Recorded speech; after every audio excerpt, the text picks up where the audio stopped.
The letter trembled in my hands, not a slight quiver, but violent enough that the California Medical Board letterhead blurred before my eyes. I set it down on my mahogany desk, the same desk that had cost more than most people's annual salary. Dr. Yasmin Karim, license under review pending investigation.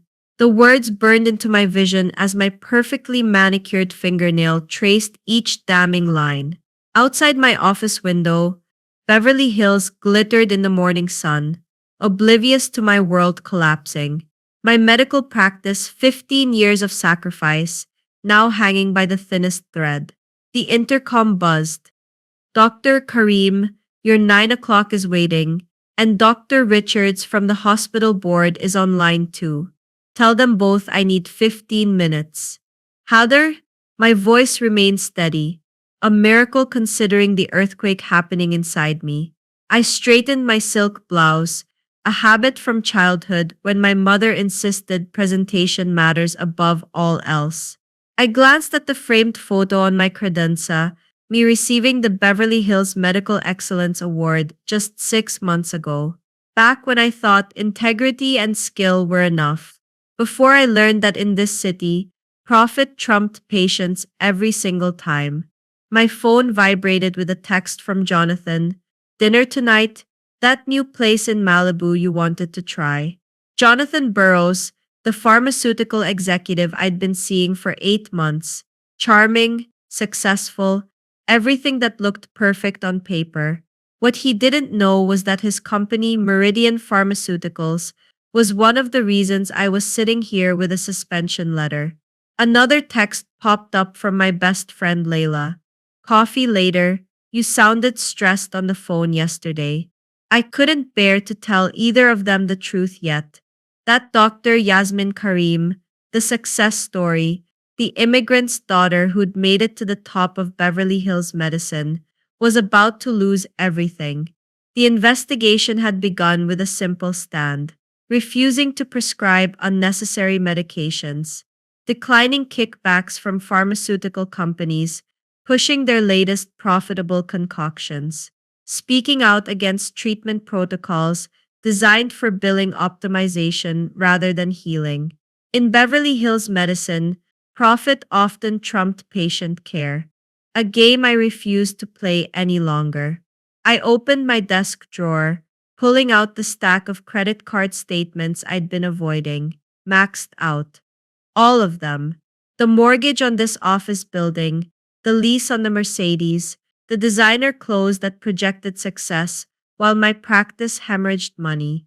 Patient referrals had mysteriously dried up months ago when word spread I was difficult. My fingers moved to the small drawer I rarely opened. Inside lay a worn leather journal, its pages yellowed with time. My prayer journal from medical school. I'd found it last night while packing emergency boxes, preparing for what now seemed inevitable. The last entry dated 15 years ago. Lord Jesus, guide my hands to heal as you would. May I never forget why you called me to medicine.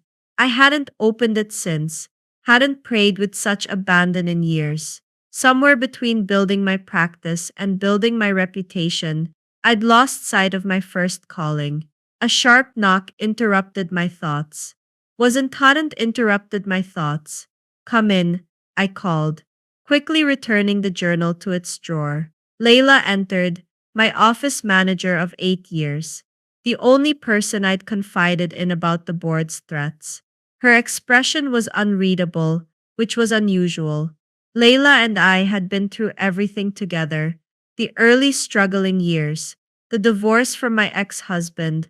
The waiting room is half empty again today, she said, avoiding eye contact. 3 more cancellations this morning. Thank you for letting me know. I maintained the professional distance I'd cultivated over years of being a female practice owner in a male-dominated field. Never too familiar, never showing weakness. Dr. Karim, perhaps it's time to consider Dr. Harrington's offer. Her voice held something I couldn't identify. This principled stand is admirable. But at what cost? You have yourself to think about. My throat tightened. I'd never told Layla about the loneliness, the way I'd thrown myself into work to avoid dealing with the emptiness in my personal life.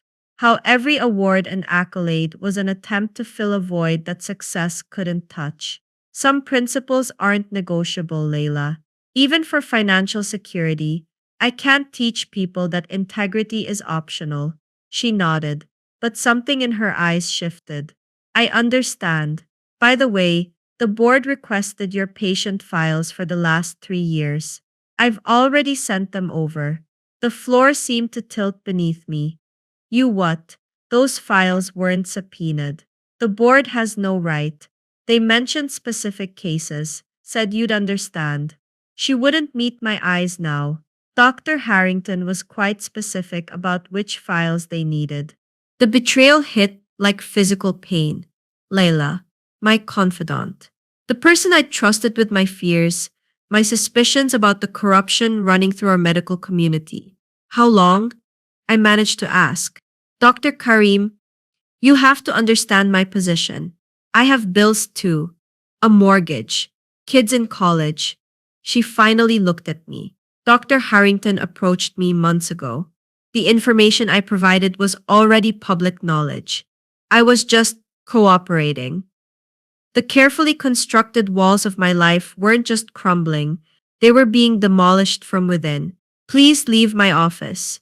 My voice remained controlled, though my heart raced painfully. After she left, I reached again for the prayer journal, this time opening to that final entry.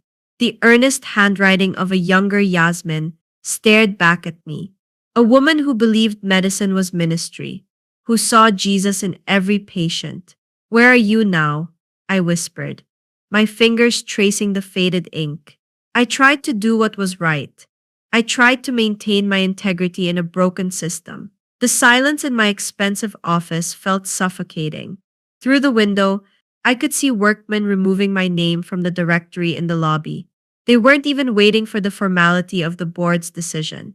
8 months earlier, life had been everything I'd worked for. Beverly Hills spring air carried promise as I walked through the medical plaza toward my practice. A suite of offices with marble floors and original artwork. The neighborhood, like my career, represented successful reinvention. Good morning, Dr. Karim, called my receptionist as I entered. The respect in her voice reinforced what I already knew. I had arrived, from humble beginnings as the daughter of Pakistani immigrants. I'd built Karim Medical Aesthetics into one of Beverly Hills' most respected practices. My client list included celebrities, politicians, and wealthy socialites who paid premium prices for my expertise. That particular morning, I remember adjusting the fresh orchids in the reception area before reviewing my schedule. Every appointment was booked solid for the next 3 months, a testament to my reputation for excellence. Dr. Karim, your 9 o'clock is ready in room 3, my assistant said, handing me a patient file with careful precision. I nodded, accepting the folder with satisfaction. This was the life I'd built through relentless determination. A life that would make my late parents proud. A life that proved a Pakistani American woman could succeed on her own terms. But I was alone, divorced 3 years earlier from a marriage that had been more professional partnership than love story. My ex-husband, Dr. James Morrison, had been a respected colleague who looked good at medical galas but never truly saw me as anything more than an asset to his own career. You're married to your work anyway, he'd said during our final argument. I was just keeping the other side of the bed warm. He wasn't wrong. I'd thrown myself into building my practice with an intensity that left little room for authentic relationship. But what James never understood was that I worked so hard because I was terrified of being dependent on anyone. My parents had sacrificed everything for their children's success, and I would honor that sacrifice by needing no one. The divorce had been clinical, efficient. We'd divided assets like business partners, dissolving a corporation. No children to complicate matters, no emotional scenes. Just two successful people acknowledging that their arrangement no longer served their individual ambitions. but the loneliness afterward had been crushing. The beautiful Beverly Hills condo felt like a museum, perfect, sterile, empty. I'd filled the void with work, with achievement, with the relentless pursuit of professional validation. If I couldn't be loved, at least I could be respected. That evening, 6 months ago, I was supposed to meet Layla for our weekly dinner. Layla Mansouri, my closest friend since medical school, understood the unique pressures of being a successful woman in a field dominated by men who didn't take us seriously. You're glowing, Layla observed, as we sat at our usual table at Nobu. What's his name? I felt my cheeks warm. His name is Jonathan Burrows. He's different. Different how? Rich and handsome different. Or actual character different. Both, I hope. I laughed, but something in Layla's expression made me pause. What's that look? Nothing. I just want to make sure you're not falling for another James situation. You know how you get. You choose men who look good on paper but don't actually see you. Her words stung because they held truth. Jonathan was undeniably attractive, successful, and charming. But our conversations rarely went deeper than professional achievements and social events. When I mentioned my volunteer work at the free clinic, his eyes glazed over.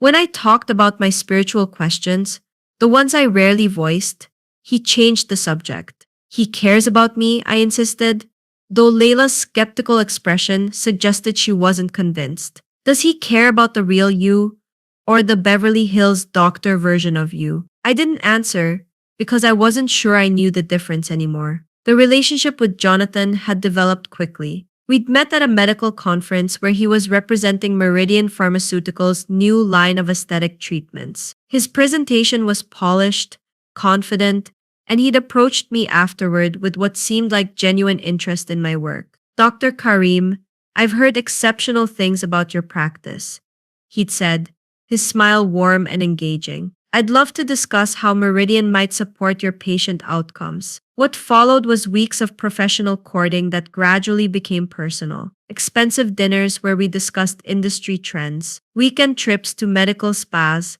where he introduced me to potential business partners. He was attentive, successful, and everything that looked perfect on the surface. But there were warning signs I chose to ignore. The way he redirected conversations away from my deeper concerns about medical ethics. His casual dismissal of patients who couldn't afford premium treatments. The slight tightening around his eyes whenever I mentioned my volunteer work with underserved communities. Why do you waste time at that clinic? He'd asked one evening as we shared a bottle of wine on his balcony overlooking the Pacific. You could be seeing paying patients instead. It's not a waste, I'd replied, stung by his characterization. These people deserve quality care too. Of course they do. But you can't save everyone, Yasmin. And you certainly can't build a sustainable practice by giving away your expertise. I'd let the comment slide, convincing myself that his business-focused perspective was just different from my more idealistic approach. That compromise was part of any relationship.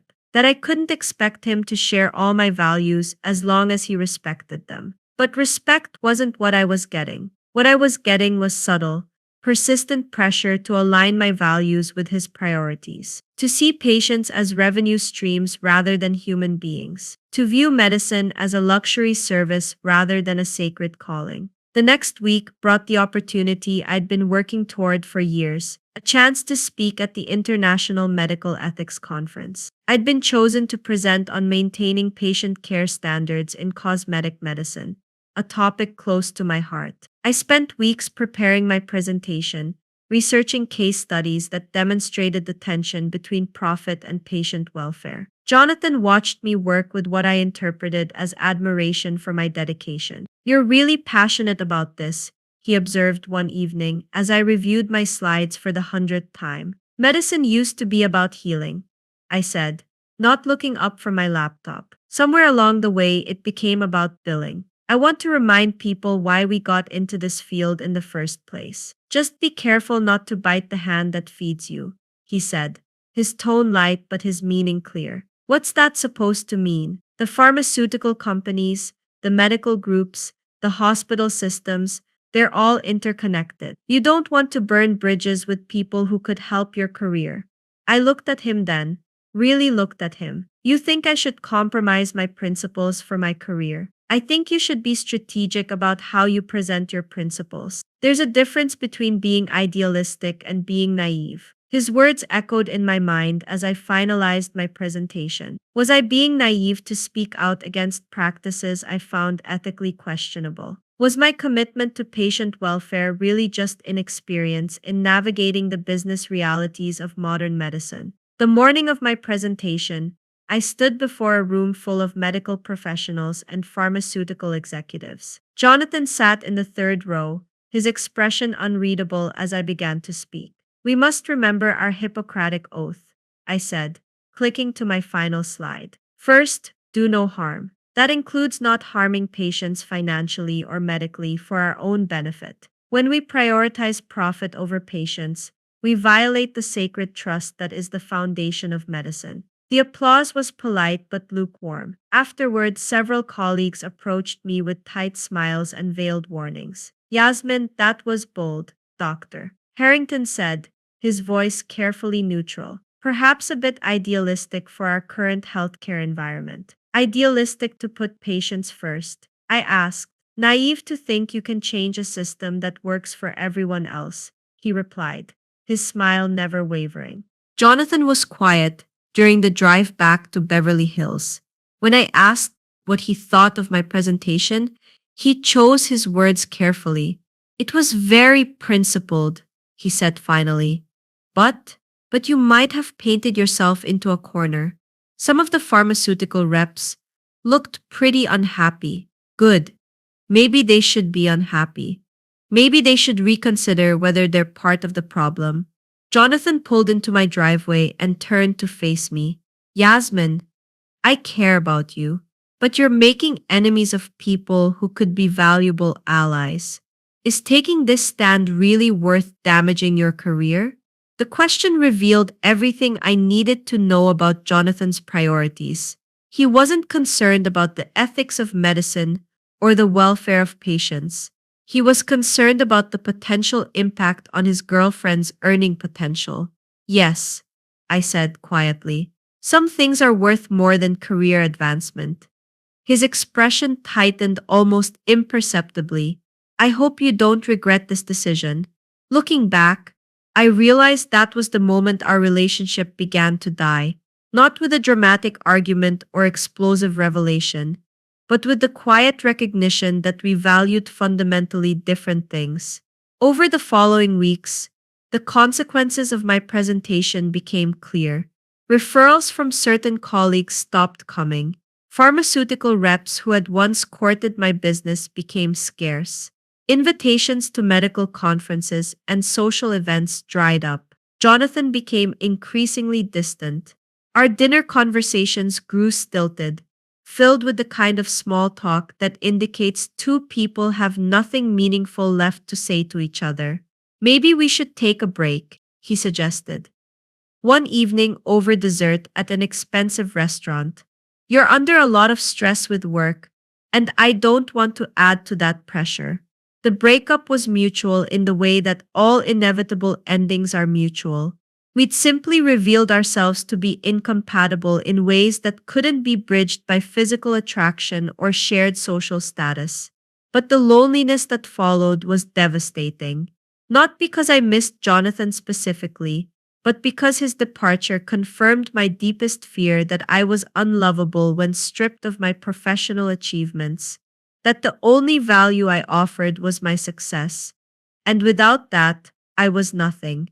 The morning after discovering Layla's betrayal, I sat in my car outside my empty Beverly Hills practice, unable to bring myself to walk inside.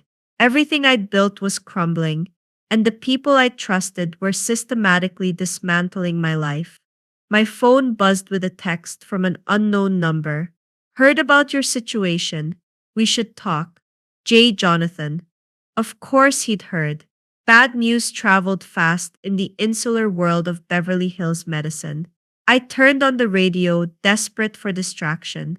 A worship song began playing, something I would have changed immediately just weeks before.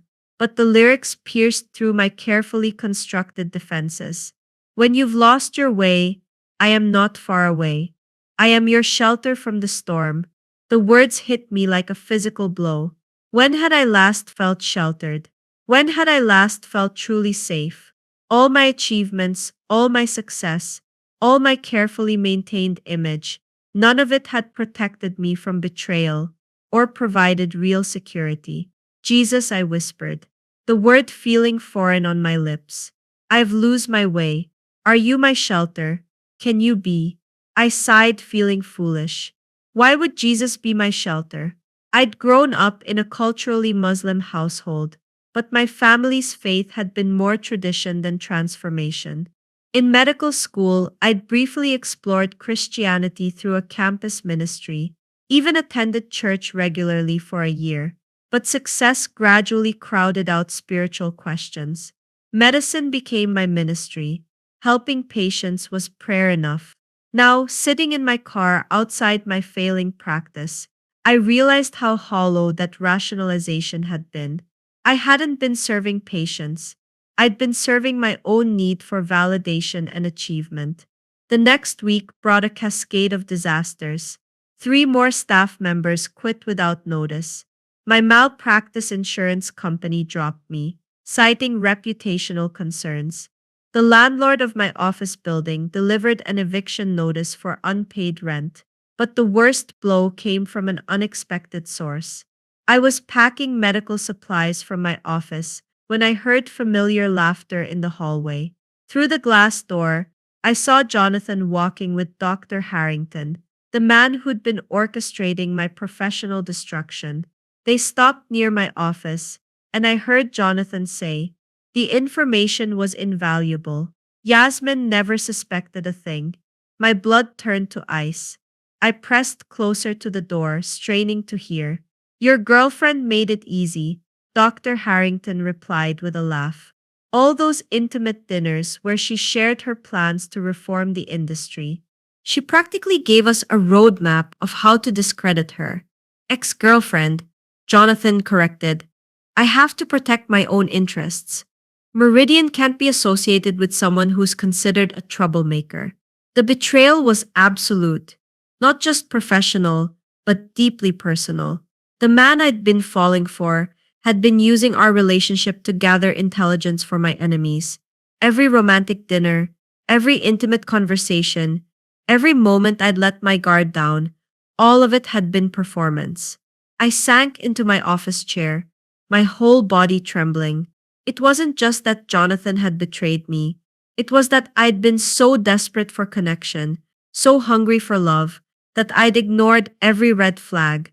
Layla had tried to warn me, but I'd dismissed her concerns because I wanted so badly to believe someone could love me for who I was. But who was I, really? Without my practice, without my reputation, without my achievements, who was Yasmin Karim? The revelation about Jonathan's betrayal sent me spiraling into the darkest period of my life. I stopped answering calls from friends. One offend and with the senderid. Wanaz, imas, I avoided leaving my condo except for essential errands. The shame was suffocating, not just of professional failure, but of being so thoroughly fooled by someone I'd trusted with my heart. Layla finally showed up at my door, unannounced, her arms full of groceries, and her expression determined. Yasmin, open this door right now, she called through the intercom. I'm not leaving until we talk. When I finally let her in, she took one look at my appearance. Unwashed hair, rumpled clothes, empty wine bottles on the counter, and immediately went into caretaker mode. How long since you've eaten a real meal? She asked, unpacking ingredients for what I recognized as my mother's comfort food recipes. I don't know. A few days? And how long since you've showered? I couldn't remember that either. Layla spent the next 3 hours feeding me, listening to my broken account of Jonathan's betrayal, and helping me see the situation with clearer eyes. He played the long game, she said, her voice tight with anger. This wasn't casual opportunism. This was calculated manipulation from the beginning. How did I miss it? How was I so blind? Because you're a good person who trusts people. Because you believe others have the same integrity you do. That's not a character flaw, Yasmin. That's what makes you human. Her kindness only made me feel worse. I've lost everything, Layla. My practice, my reputation, my savings. And for what? Nothing's changed. The system is still corrupt. Patients are still being exploited. I accomplished nothing except destroying my own life. You stood up for what you believed in. That matters even if the immediate consequences are painful. Does it? Or was I just being arrogant? Thinking I could single handedly reform an entire industry. Layla was quiet for a long moment. When she spoke, her voice was gentle but firm. What if this is a personal journey for you to learn what really matters to you, not what you think should be important, but that gut check, bottom line in your core? Her words echoed something I'd been trying not to think about. My entire adult life had been built around achievement, recognition, external validation. I'd never learned to find value in simply existing, in being loved for who I was, rather than what I could accomplish. That evening, I drove aimlessly through the streets of Los Angeles, ending up in the parking lot of a small church in Westwood. I'd never been inside this particular building, but something about its simple architecture felt welcoming after the ornate facades of Beverly Hills. Evening service was just ending. People streamed out of the building, their faces peaceful in a way I envied. A woman about my age noticed me sitting in my car and walked over. Are you okay? She asked gently, her eyes filled with genuine concern. I rolled down my window, tears I'd been holding back finally breaking free. No, I'm not okay at all.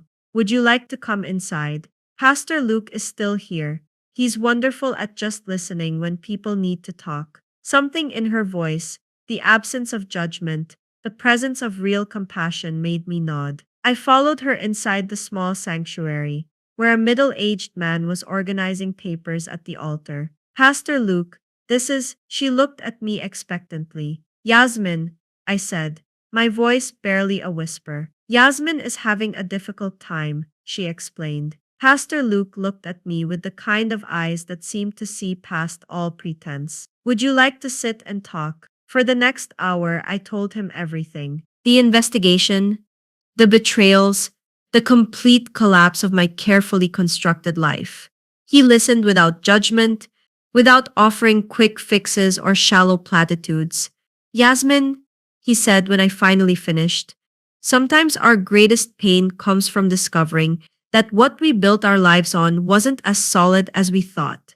There's a parable in the Bible about building your house, career, anything on sand or the rock. Anything not built on the rock will eventually fail when the storms of life come. Based on what you've said, you're in the midst of a storm. I've lost everything, I protested. My career, my reputation, the man I thought I loved. You've lost everything you thought defined you. None of that was built on the rock, he said gently. But who you really are, who God created you to be, that's still intact. It's just been buried under layers of misconceptions of what's important. I don't know who that person is anymore.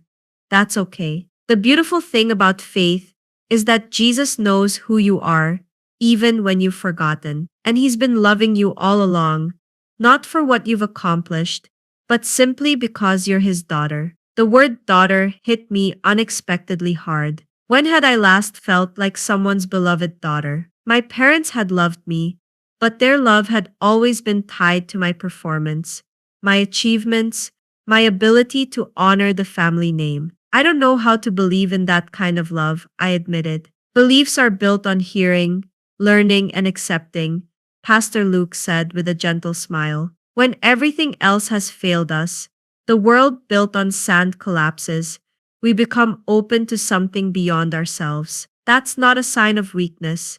It's the beginning of wisdom. The idea of my life, worldview, being shifting sand, was an eye-opener. What about the rock? Was it possible to rebuild on a rock?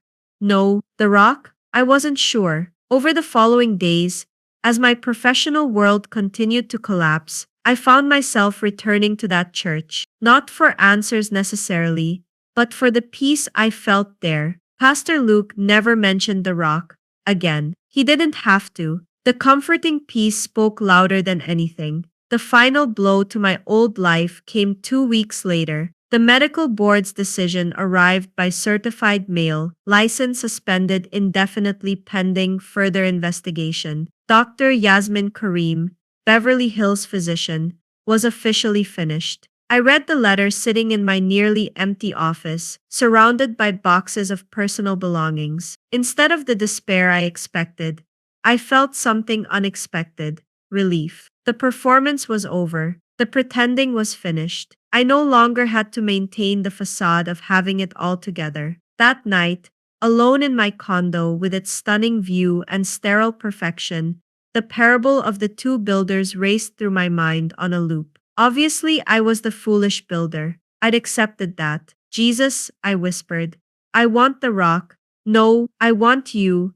I need to learn who you are. Can you teach me? Show me? There's nothing left of my old life. I want to rebuild on the rock, so this never happens again. Please, I whispered as tears filled my eyes. The silence that followed wasn't empty. It was expectant. I sensed the presence of someone who loved me, simply because I existed. A warmth filled my heart that wasn't emotional manipulation or wishful thinking. At least, I believe it was Jesus answering my prayer. The idea filled me with warmth. The months that followed were not easy. Financial struggles, social isolation, the painful process of rebuilding my understanding of myself. I sold my condo and moved to a modest apartment in a less prestigious neighborhood. I took a part-time position at a community health clinic, making a fraction of my former salary, but finding more satisfaction than I'd ever experienced in Beverly Hills. Layla watched my transformation with a mixture of concern and admiration.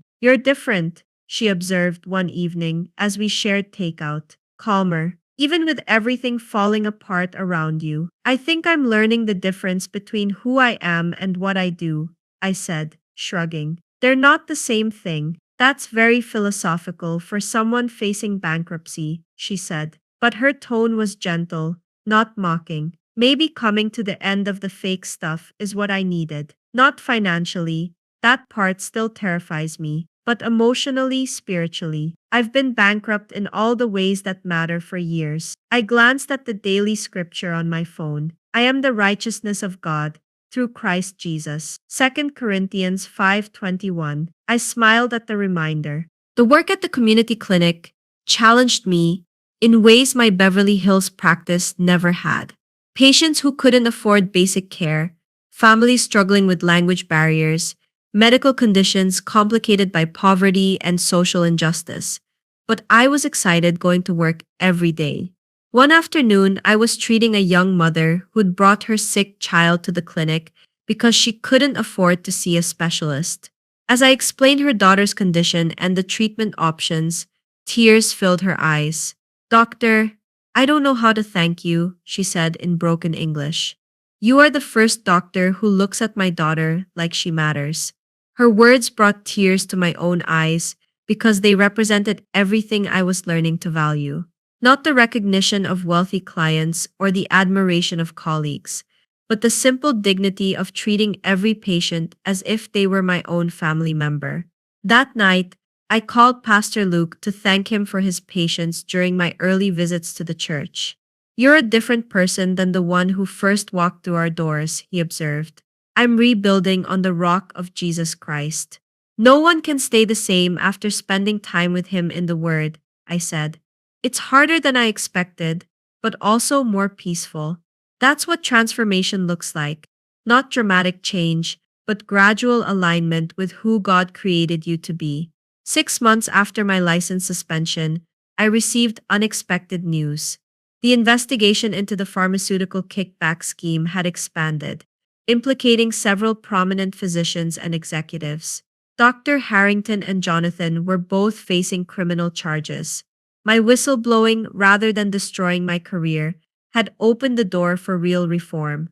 They want you to testify, my attorney explained during our meeting. Your evidence could be crucial in securing convictions. The irony wasn't lost on me. The principled stand that had cost me everything might actually accomplish what I'd set out to do. But my motivation for testifying wasn't revenge or vindication. It was simply the right thing to do.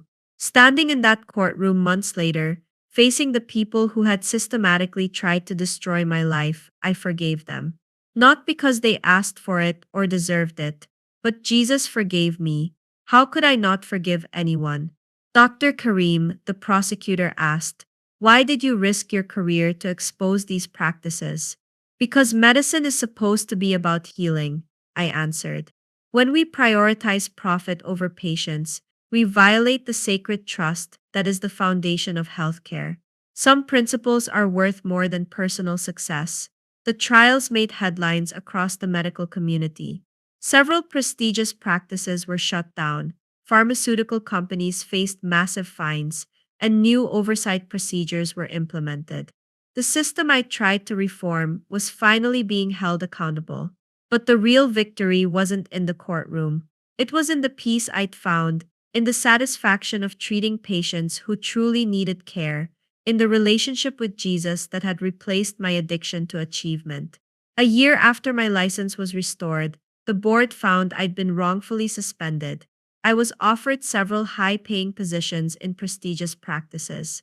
I turned them all down to continue working at the community clinic, where I'd been named medical director. People think I'm crazy, I told Layla over coffee one afternoon, giving up the chance to rebuild my Beverly Hills practice. Are you crazy? She asked. Nope, I'm happier than I've ever been. I'm loved and appreciated for myself because I exist. It changes everything. Jesus hadn't rescued me from my circumstances initially. He'd rescued me from the prison I'd built with my own ambition, and that rescue was worth more than everything I'd lost combined. The betrayals that nearly destroyed me had actually freed me. Jonathan's manipulation had revealed the emptiness of relationships built on status rather than substance. Layla's cooperation with my enemies had shown me the difference between loyalty and convenience. The collapse of my practice had forced me to search for the rock, the unchanging hand of Christ, who lifted me from the pit of despair into his light. I still didn't know what the future held, but I knew who held the future. And for the first time in my life, that was enough.